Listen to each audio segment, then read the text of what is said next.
What if I told you that right now someone was choosing whether you were going to live or die? What if I told you that this choice wasn't based on what you could or couldn't do, what you've done in the past, or what you would do in the future? And what if I told you you could do nothing about it? Ladies and gentlemen, members of Parliament, thousands of children are right now in that situation. Someone is choosing, without even knowing them, whether they are going to live or die. That someone is their mother, and that choice is abortion. Every day, 115,000 children are being put to death through abortion. 115,000. Look around you at this great sea of people. This is only about 10,000 people. Every 2 hours, this amount of children are being killed because of abortion. Almost 1/3 of our generation never made it out of the womb. All those lives are now gone. All that potential, gone. And all that hope and future, gone. Now, I know what some of you might be thinking. It's not really killing. After all, a fetus isn't a child, right? But why do we think that just because a fetus can't talk or do what we do, it isn't a human being yet? The word fetus comes from the Latin word meaning young one or young child. Some babies are born after only 5 months. Is this baby not human? We would never say that. Yet, abortions are performed on 5-month-old fetuses all the time. In fact, in Canada, fetuses can be aborted at any stage during a pregnancy. Could it be that we only call them humans if they're wanted? No, fetuses are definitely humans, knit together in their mother's womb by their wonderful creator. Some people might say that since there are no laws against abortion in Canada, it doesn't matter anymore. The matter's settled, and it's not our business.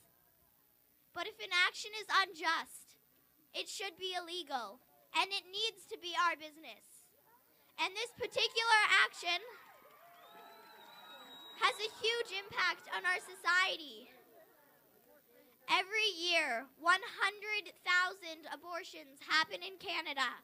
1 million abortions happen in the USA. And over 42 million abortions happen worldwide. I'd say that's a huge impact. I know some people say the mother has a right to abort. After all, her life is dramatically impacted by having a baby. But I'm asking you to think about the child's rights that were never given to it. No matter what rights the mother has, it doesn't mean we can deny the rights of the fetus.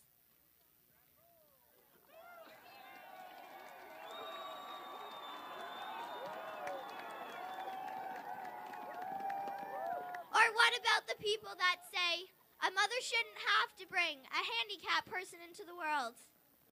What doesn't make sense to me is that on the one hand, we provide special parking and elevators for the handicapped.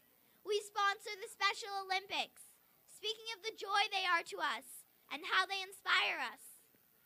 But when we find out that a pregnant woman is carrying one of these very children, we counsel her to abort it, not giving the child a second thought. And it's not only the handicapped children that are targeted.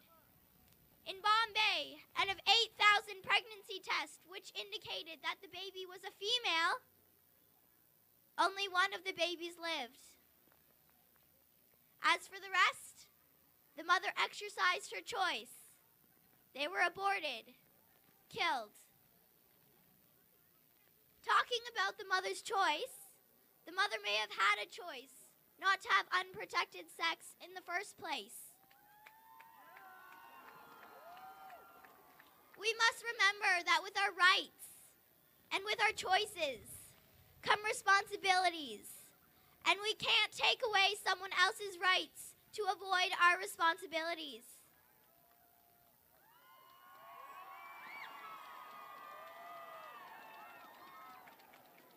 At this point, I imagine the age-old question arises. What if the mother didn't choose to have sex? What if she was raped? But let's look at the facts. Only 1% of all abortions are hard case categories. This includes rape, incest, and the life of the mother being in danger. 1%. That hardly justifies the disturbing volume of abortions that happen these days. And who's to say abortion's the easy way out? I don't think people understand the effects of abortion on a woman. Think about this. According to a recent study, 48% of women who have abortions face complications in their subsequent pregnancies. Some may not even be able to give birth at all. Women are also at a greater risk of developing breast cancer if they have had an abortion. But perhaps the worst effects are the emotional ones. Women who have abortions tend to have more mood disorders, substantial enough to provoke them to harm themselves. In addition, women are 5 times more likely to have problems with drug and alcohol abuse.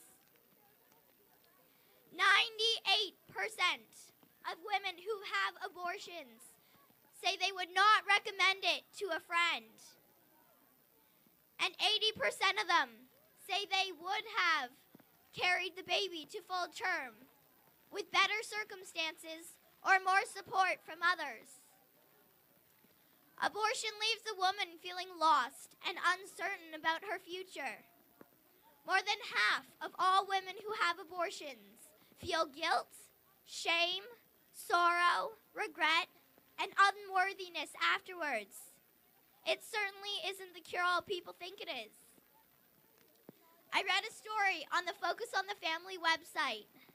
It was about a girl who had an abortion, and she writes, "I had an abortion at the age of 17, and it was the worst thing I ever did. I would never recommend it to anyone because it comes back to haunt you. When I tried having children, I lost 3 because something happened to my cervix during the abortion." Sharon Osborne. Hers is just one of the many heart-wrenching stories that nobody tells these days. And those same stories are the ones that we need to hear. I want to thank you for taking time to think about the issue of abortion, to think about the unborn, and to think about the effects of abortion on a woman. If you walk away with anything after this speech, walk away with the words of Horton. You know him, the elephant that risked his life to save that little speck. Remember him and his famous words. Even though you can't hear them or see them at all, a person's a person, no matter how small. Thank you. Imagine a society where people live in constant fear for their lives, where hospitals don't treat people for their illnesses, but kill them instead, because someone determines that their lives are no longer worth living, where we no longer struggle with accommodating people's disabilities, because the disabled are simply disposed of before they become a problem. Ladies and gentlemen, it is precisely this kind of society that is waiting for us if we openly embrace the concept of euthanasia. Euthanasia is the intentional and direct killing of a patient by a physician or another party. It is most commonly done by use of a lethal injection and was originally suggested as a compassionate means to end pain and suffering. This was the motive of Dr. Els Borst, the architect of the euthanasia laws in the Netherlands. As of 2002, euthanasia is legal in the Netherlands. However, it was regularly performed there without consequences long before that. Here's something to think about. 25 to 30% of Dutch euthanasia cases involve patients who did not give their consent to be euthanized. But these facts are not disturbing if euthanasia is considered to be of value to society. Supporters of euthanasia would argue that we should end lives that are no longer worth living. So let me ask you a basic question. What makes your life worth living? Is it how much money you have? Or how many friends you have? Is it based upon how healthy you are? I heard the story of a boy who was born without eyes, who would never be able to walk and whose fingers were deformed. Some would say this poor boy should have just been killed at birth. However, this same boy has now won several awards and is known around the world for his incredible musical talent.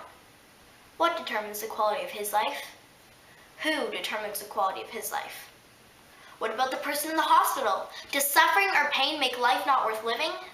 If so, how should we define pain and suffering? You see, for those who support euthanasia, the categories known as pain and suffering have grown and continue to grow. Consider an elderly person with severe depression. Should this person be euthanized? Why should we resort to treating the physically and mentally ill by killing them? One study showed that the majority of depressed elderly patients who wanted to be euthanized no longer wanted to die after they were treated. For the terminally ill, we have palliative care, which treats the symptoms of a patient's disease and, eventually, makes them as comfortable as possible to die a natural death. We need to pursue advances in palliative care. But based on the Dutch experience, if euthanasia is legalized, that won't happen. Even Dr. Els Borst admits that palliative care is so inadequate in the Netherlands that patients often ask for euthanasia out of fear of dying in agony. We need to learn from the Dutch.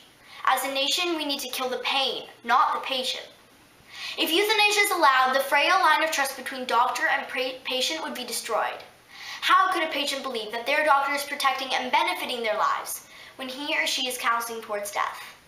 It is also possible that the doctors would abuse their power, like the Dutch doctors who euthanize people without their consent. This is a big issue because studies have shown that people are sometimes euthanized, simply because they are costing too much money to keep alive. Do we really value human life so little? The devaluing of human life was behind the terrors of Nazi Germany. Before the Nazis' extermination camps, there was euthanasia. The terror started by killing the sick, the old, the mentally ill, and the disabled. Finally, they began exterminating the undesirables, like Jews and homosexuals.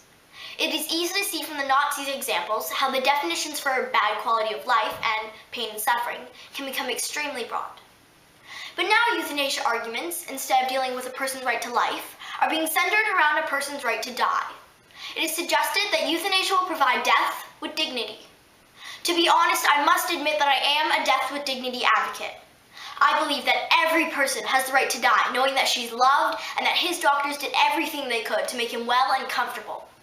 I believe that palliative care is the best option for patients who truly want to die with dignity. The Canadian Charter of Rights and Freedoms states that everybody has the right to life, liberty, and the security of person. By allowing euthanasia into our country, we are defying those basic rights. If euthanasia is a threat to even one person, it is a threat to us all. When will someone else decide that your life is no longer worth living? As I close, consider these words by Malcolm Muggeridge. This life in us, however low it flickers or fiercely it burns, is still a divine flame, which no man dare presume to put out. Thank you.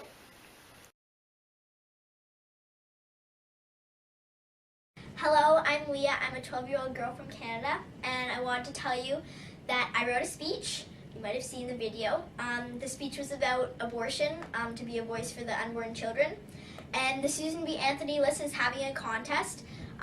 Just send in your videos of your speeches that you videotaped. And there is a prize, so send them in today. And make sure you remember, even though you can't hear them or see them at all, a person's a person no matter how small. And that was Horton the elephant. Bye.